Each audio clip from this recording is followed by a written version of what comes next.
शेर कभी हायना यानी कि लकड़बग्घों को क्यों नहीं खाता? जब शेर हायना का शिकार करता है तब भी उसे खाने के बजाय ऐसे ही छोड़कर क्यों चला जाता है? क्या हायना को खाने से शेर मर जाता है या ऐसा करने के पीछे शेर का कोई राज छिपा है? यह सीक्रेट जानकर आप भी चौंक जाएंगे। जंगल के सबसे खूंखार शिकारियों की बात हो और उसमें हायना का नाम ना आए, ऐसा कभी नहीं हो सकता। हायना ऐसे प्राणी है जो बहुत ही खूंखार होते हैं। जब वह शिकार को दबोच ले तो समझो उसको यमराज भी बचा नहीं सकते। हायना में एकता बहुत होती है। अगर कोई जानवर एक भी हायना को मारने की कोशिश करे तो पूरा झुंड उसे बचाने के लिए जानवर पर हमला कर देता है। हायना झुंड में घूमते हैं और शेर, तेंदुए जैसे अन्य शिकारियों से भोजन चुराते हैं। वैसे तो हायना का शिकार करने वाले जानवर शेर, तेंदुए और मगरमच्छ हैं, पर उसके सबसे बड़े प्रतिस्पर्धी शेर होते हैं। अफ्रीका में शेर सबसे बड़े शिकारी है और यदि उन्हें अवसर मिले तो वह हायना को मार डालते हैं। नर शेर हायना से आकार में दुगने और 3-4 गुना भारी होते हैं। शेर के पंजे का सिर्फ एक झटका वयस्क हायना को बड़ी आसानी से मार सकता है।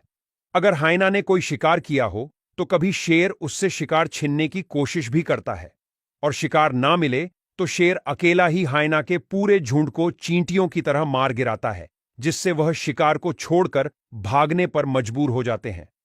यहां तक कि नर शेर हायना के बच्चों को भी मार देता है ताकि भविष्य में कोई हायना उसे चुनौती न दे सके। सबसे पहले शेर अपनी मां से सीखते हैं कि क्या शिकार करना चाहिए और क्या खाना चाहिए। इस कारण से वह भले ही हायना को मार दे लेकिन उसे खाएंगे कभी नहीं।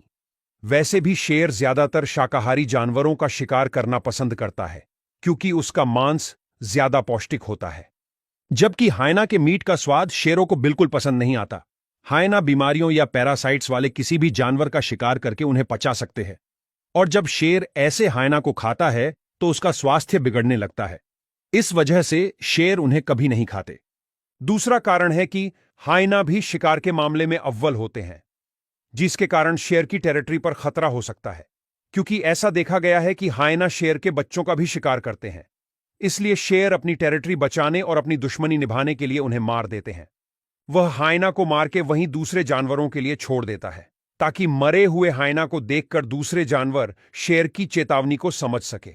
यह बिल्कुल एक डराने, धमकाने और चेतावनी देने की बात है, जैसे कि शेर ऐसा जाहिर करना चाहता हो कि उसके इलाके में परिंदा भी पर नहीं मार सकता।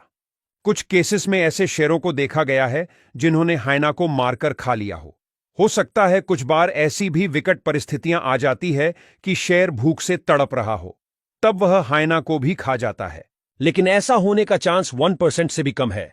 तो बताइए, हायना और शेर की बात आपको कैसी लगी?